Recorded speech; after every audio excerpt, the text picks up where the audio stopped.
আপনার 1 নম্বর কাজ হবে 30টা রোজা রাখবো।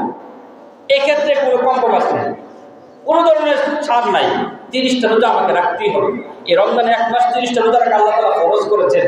এই রোজা যদি কেউ ইচ্ছাকৃতভাবে বিনা কারণে, তার এমন কোনো অসুস্থতা নাই, এমন কোনো সমস্যা নাই, এরপরে যদি রোজাটাকে অবহেলা করে, শয়তানের ধোঁকায় পড়ে রোজাটা ভেঙে ফেলে, তাহলে রমজানের পরে লাগাতার 60 দিন রোজা রাখতে হবে। 60 দিন রোজা রাখতে গিয়ে যদি 59 দিনে যদি আপনি কোনো কারণে রোজা রাখতে পারছেন না, 59তম দিনে রোজা ভেঙে ফেলছেন, তাহলে আবার পুনরায় 60টা রোজা রাখতে হবে। লাগাতার 60টা রোজা রাখতে হবে। একটা রোজার কাফারা হয়ে যাবে। তাহলে চিন্তা করেন একটা রোজার কতটুকু দাম। এজন্য এখন থেকে এই প্রতিজ্ঞাবদ্ধ যে যা কিছু হোক না কেন, যারা রিক্সা চালান আপনিও প্রতিজ্ঞাবদ্ধ, আমি রিক্সা চালাবো, আমার কষ্ট হবে, এরপর আমি রোজা রাখবো না। দরকার হলে আমি পুরো দিনটাকে 2টা ভাগ করে ফেলবো। অর্ধেক দিন আমি রিক্সা চালাবো, অর্ধেক দিন আমি শুয়ে কাটাবো বা আমি বিশ্রাম করবো, তারপরে রোজাটা লাগাবি। যারা চাকরি বাকরি করেন এইভাবে যে যা কিছু হয়ে যাক আমি রোজা ছাড়বো না, এটা হলো 1 নম্বর কাজ। 2 নম্বর কাজ হলো, অনেকেই আমরা রোজা রাখি, মুরব্বী যারা আছে, বয়স্ক যারা আছে রোজা রাখি, কিন্তু আমাদের ছেলেদেরকে রোজা রাখতে দিই না, মেয়েদেরকে রোজা রাখতে দিই না। বয়স হয়ে গেছে 12 বছর, 13 বছর, 14 বছর, না না আপু তুমি রোজা রাখলে অসুস্থ হয়ে যাবা, তোমার রোজা রাখার দরকার নেই। আপনি মিয়া তারে ভালো করলেন না, আপনাদের জাহান্নামের দিকে নিয়ে গেলেন। এই সন্তান বড় হলে আপনাকে ঘর থেকে বের করে দিবে। সন্তানকে যদি আপনি ধর্মীয় শিক্ষা না দেন, এই সন্তান জীবন আপনার কথা শুনবে না। এজন্য যে সমস্ত বাচ্চাদের বয়স 7 বছর, 8 বছর, 9 বছর, 10 বছর, এই ছেলেগুলিকে আপনি উদ্বুদ্ধ করবেন রোজা রাখো। কেউ না খেলে মরে না, এই কথাটা মনে রাখেন। আমরা মনে করি সারাদিন বাচ্চা না খেলে তার অসুস্থ হয়ে যাবে, কিছু হবে না, কিছুই হবে না। আপনি তারে অভ্যাস করান।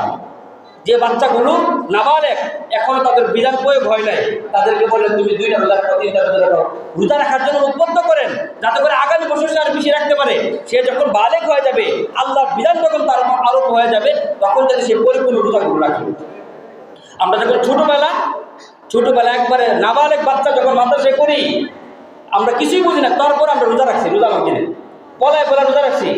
যে খানা খায়া আসে পড়ছি সেই সময় বলছে সকালবেলা খায় না বলে, কিন্তু খানা খাইছি না, এভাবে করে রোজা রাখছি।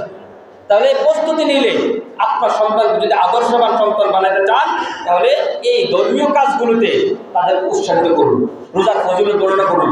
তুমি যদি রোজা রাখো, জান্নাতে যাওয়ার পরে আল্লাহ তাআলা তোমাকে রোজার প্রতিদান আল্লাহ নিজের হাতে তোমাকে দিবে, এরকম ফজিলতগুলো বর্ণনা করেন।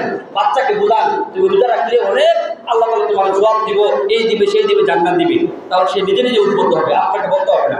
অনেক বাচ্চা আছে সে নিজের সময় ঘুম থেকে উঠে যায়, মা বাবা জোর করে তার ঘুম পাড়ায় দেয়। এই কাজটা কেউ করবেন না, এই কাজটা কেউ করবেন না। তার খাওয়ান, সেই খাওয়ান, সে চেষ্টা করো কতটুকু পারে। সে যদি ভেঙে ফেলে গুণা তো হবে না।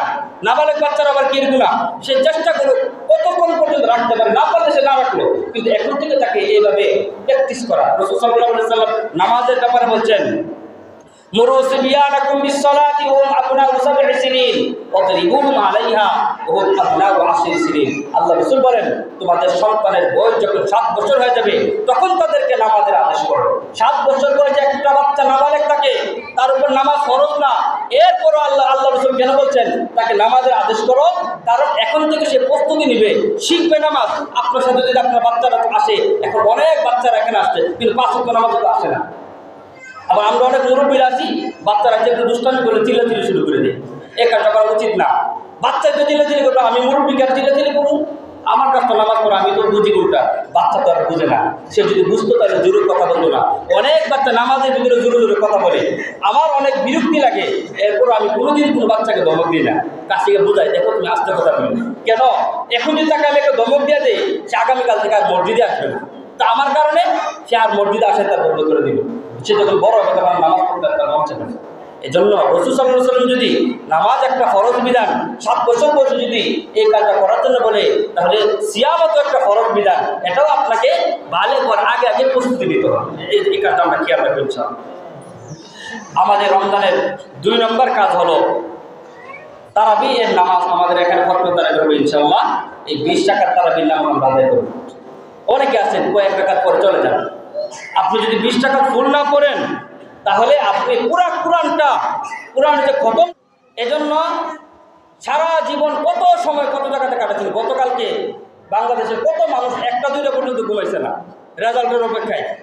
আপনি যদি একটা রেজাল্টের সংবাদ জানার জন্য যদি 1টা 2টা 3টা পর্যন্ত উজাগর থাকতে পারেন, সজাগ থাকতে পারেন, তার রমজান মাসে কোরআন কারিমের তেলাওয়াত শুনবেন, সারাদিন কম ছেড়ে ঘুমায় থাকেন, এই 1 ঘন্টা 2 ঘন্টা 1.5 ঘন্টা দাঁড়ায় কোরআন কারিমের তেলাওয়াতটা শুনেন, শুনলেও আপনি প্রত্যেকটা হরফের বিনিময়ে কমপক্ষে 100 করে নেকি সওয়াব পাবেন। সুবহানাল্লাহ।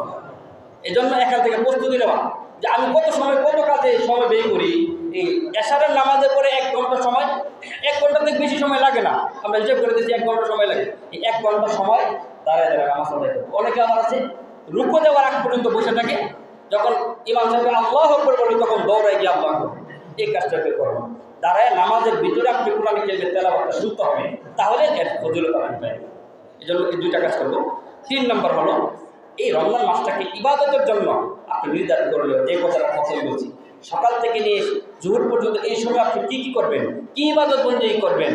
এখন থেকে প্রস্তুতি নেন, মুরব্বীরা যারা আছেন, যুবক বাড়ি যারা আছেন, কে কে এতেকাফে বসবেন।